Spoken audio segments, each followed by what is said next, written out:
Halo teman-teman semua, kali ini saya ingin sharing tentang bagaimana memilih kamera Sony Alpha.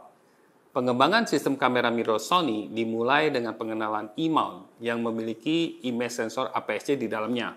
Awalnya, kamera Sony namanya Sony Nex, kemudian akhirnya menjadi Sony Alpha. Prinsip dari kamera Sony pada awal era mirrorless adalah membuat kamera yang sekompak dan seringan mungkin.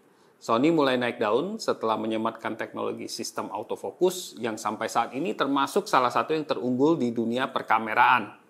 Oke, kita langsung saja membahas beberapa model yang populer di tahun 2023 ini.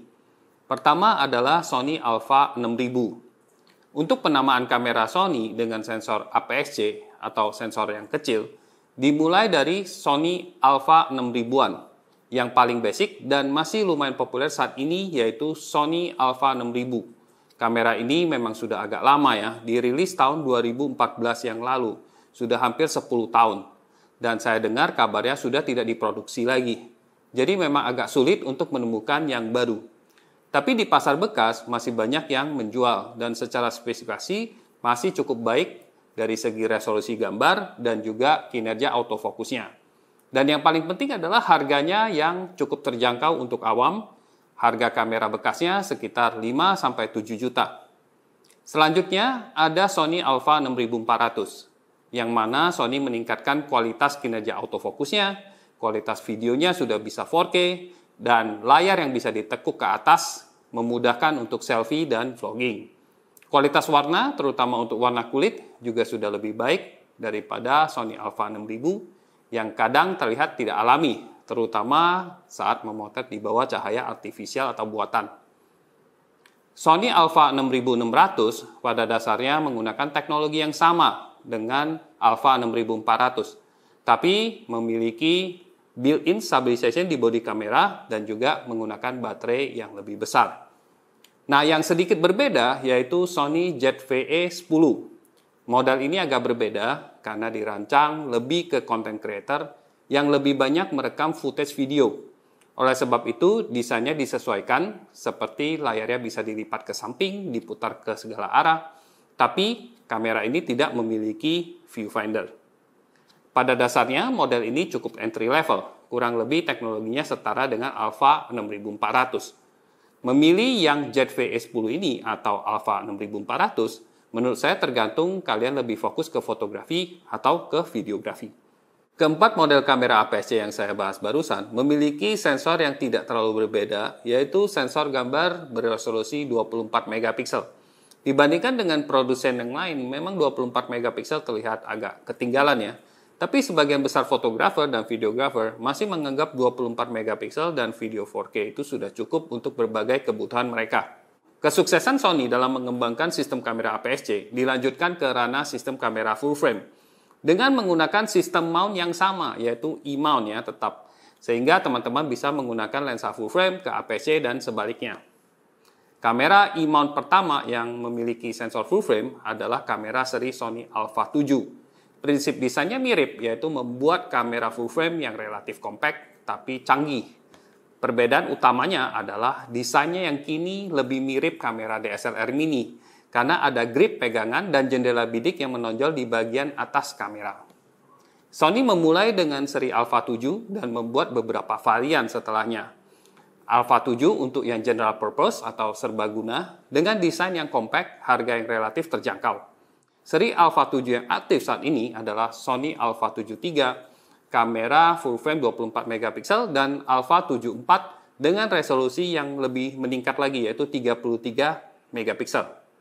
Lalu ada varian Sony Alpha 7R yang dikembangkan untuk fotografer yang membutuhkan resolusi tinggi seperti fotografer landscape atau komersial. R sendiri adalah singkatan dari resolution.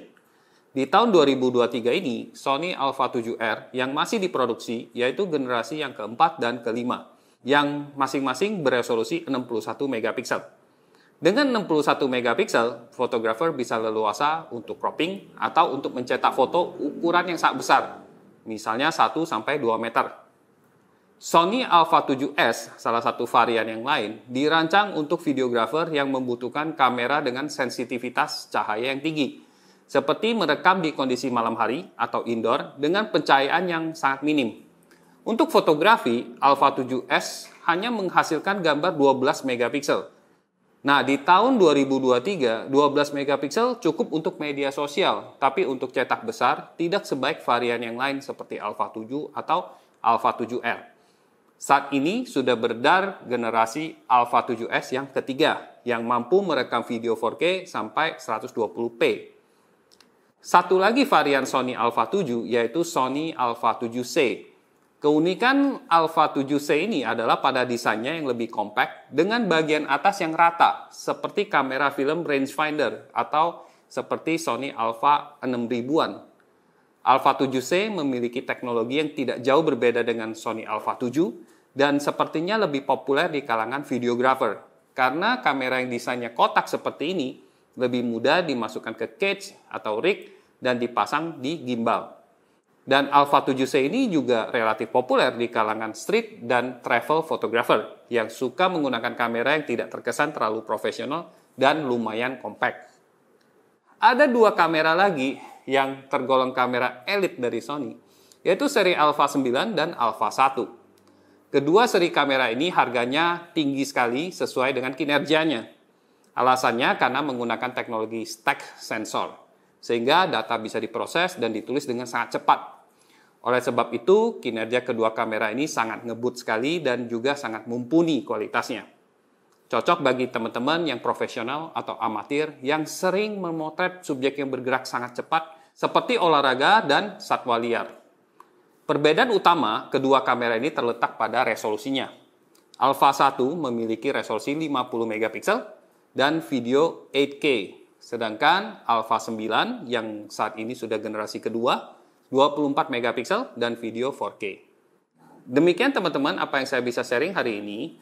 Kalau teman-teman merasa video ini membantu, silakan untuk like, subscribe channel ini dan juga share ke teman-teman yang lain yang mungkin membutuhkan. Jika ada pertanyaan atau masih bingung, jangan segan-segan bertanya di bagian komentar. Oke? Sampai jumpa lagi di video berikutnya. Oke, bye.